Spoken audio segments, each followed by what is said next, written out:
The member for Fremantle. On indulgence, Mr Speaker. The member for Fremantle may proceed. Mr Speaker, the High Court's decision in the case of Katie Gallagher has changed the way the law is understood and interpreted in relation to eligibility under Section 44 of the Constitution.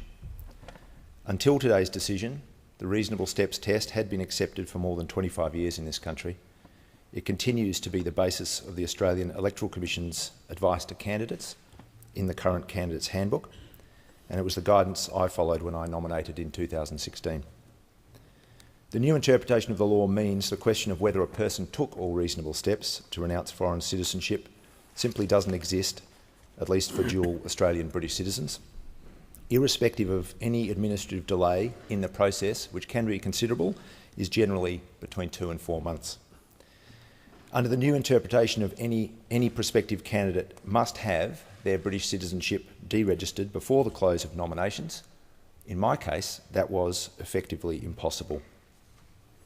I was endorsed as a late replacement Labor candidate in Fremantle on the 12th of May 2016, and I completed the requisite UK Home Office paperwork to renounce my British citizenship on that day.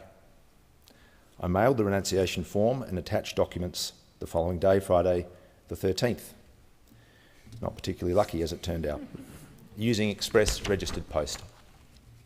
I received confirmation that the documents had been received by the UK Home Office on Monday the 16th of May, and the processing fee for renunciation was withdrawn from my bank on the 6th of June, and on that basis I nominated the following day, 2 days before the close of nominations. I received a letter from the UK Home Office subsequently, dated the 24th of June, saying that my British citizenship had been deregistered, with a copy of the renunciation form stamped on the 29th of June. I was elected on the 2nd of July 2016 as the member for Fremantle.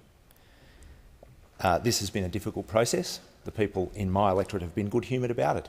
I attended a number of end-of-year functions, and when we sang the Australian anthem and we got to the bit where it said that we had boundless plains to share, there was an old Rotary representative next to me, and he clapped me on the shoulder and he said, "Lucky for you."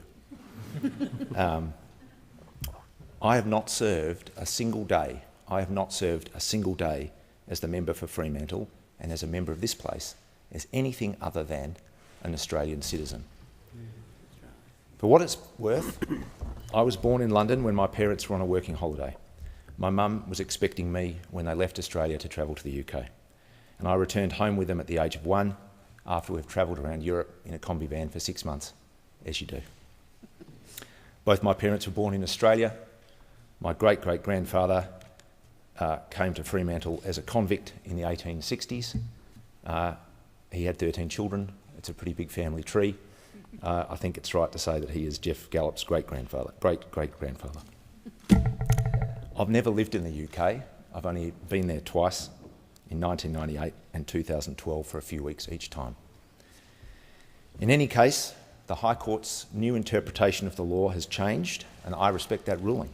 That means I will be writing to you, Mr Speaker, to advise you of my resignation in due course, and I'll prepare to contest the forthcoming by-election in Fremantle. Yeah. We shouldn't underestimate the impact of the interpretation that's been provided today. It will change the way the electoral system works in this country. It will mean for up to 1/5 of all Australian citizens who are or who may be entitled to citizenship of another country, that their ability to participate in federal elections will be significantly constrained. Any current dual British citizen who might think of contesting the by-elections that are about to occur would find that they are prevented from doing so under the current interpretation.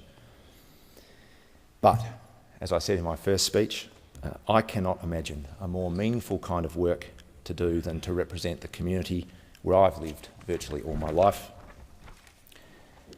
It's an incredible privilege to serve in this place. It's an incredible privilege to serve your community. It's actually a privilege just to be a Labor candidate on the ballot in the community where you live.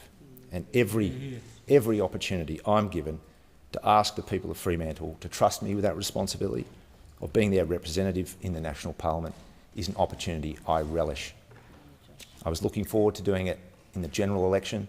I was looking forward to doing it as part of an election that would see the creation of the next Labor government. But I'm happy to do it in the next 5 or 6 weeks, and then again.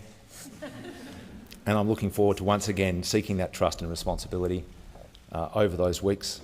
I'm happy to be considered by the voters in my community, in the Fremantle electorate, on the basis of my character, my principles, my work ethic and my record. Yeah.